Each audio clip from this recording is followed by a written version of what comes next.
C'était un jeudi soir, lorsque moi et mes amis étions assis autour d'un seau d'arachide en papotant. Quand soudain, une marée de bœufs courait dans tous les sens dans le village. L'ambiance était électrique. C'était l'arrivée des rebelles dans mon village.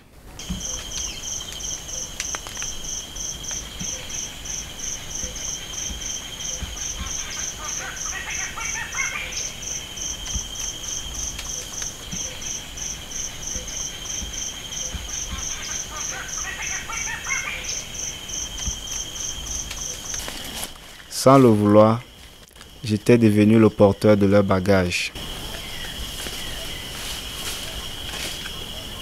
J'implorais pitié quand j'ai vu ma sœur entre les mains.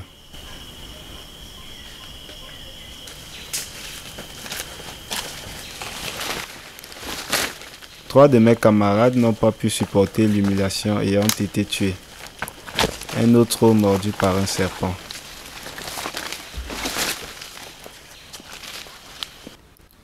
J'avais perdu la notion de temps. Une attaque violente dans un village inconnu a fait perdre le contrôle des rebelles sur nous. Je me suis sauvé. Seul dans la forêt, les pieds et les mains gonflés. Imaginez la douleur. J'ai traversé des villages incendiés aux odeurs nauséabondes. Les cris des insectes et les bourdonnements des mouches qui faisaient leur fête sur les cadavres en décomposition étaient devenus le film quotidien. L'eau était devenue très rare, que même la boue se faisait passer pour l'eau minérale.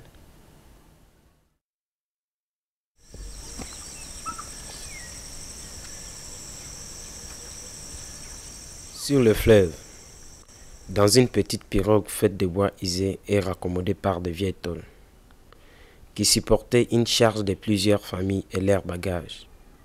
C'était mon premier voyage marin. J'ai grelotté. J'avais froid. J'avais l'impression que je vivais toutes les histoires des naufrages du monde que j'avais lues dans les livres. Le Titanic et bien d'autres. Tout à coup, l'eau frappait la pirogue et entrait dedans. Nous étions obligés de chasser l'eau avec nos mains afin que la pirogue ne sorte pas. Une grande peur nous envahissait. Mon cœur battait plus fort. Tout était vide autour de moi. Advienne que pourra était devenu mon slogan. Autour de moi, des prières, des chants. Je me suis retrouvé pagayeur sans transition, avec un seul but, l'exil, la quête de la paix. Je ne sentais plus les picotements des moustiques, pourtant j'avais des taches de sang sur moi. J'avais l'impression que les 75 km parcourus étaient effectués pendant 10 jours. Pourtant c'était 14 heures du temps. J'avais perdu quelque chose de fondamentalement humain. Un rêve, une vocation, un futur, un passé. J'étais devenu une bête.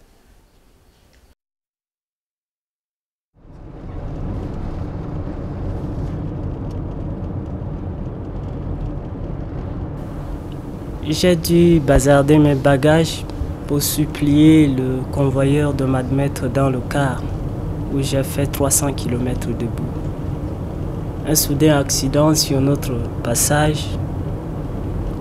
Je me suis rouillé sur la foule cherchant ainsi en vain ma famille.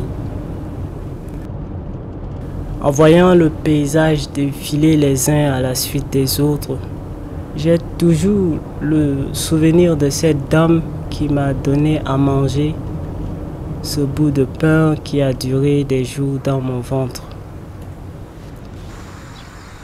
Je me retrouve dans une nouvelle vie. Voir au quotidien des femmes, des filles vêtues au style moderne. Moi qui considérais le débat autour du sexe comme tabou, je deviens ridicule. Je me retrouve face à une armée qui ne frustre pas la population avec les armes. Je suis en train de tester ce qui se trouve derrière le goût de cette marée de bière. Aujourd'hui, je suis réfugié. C'est pas une maladie ni une malédiction. Ça peut arriver à n'importe qui, comme depuis des siècles dans l'histoire du monde.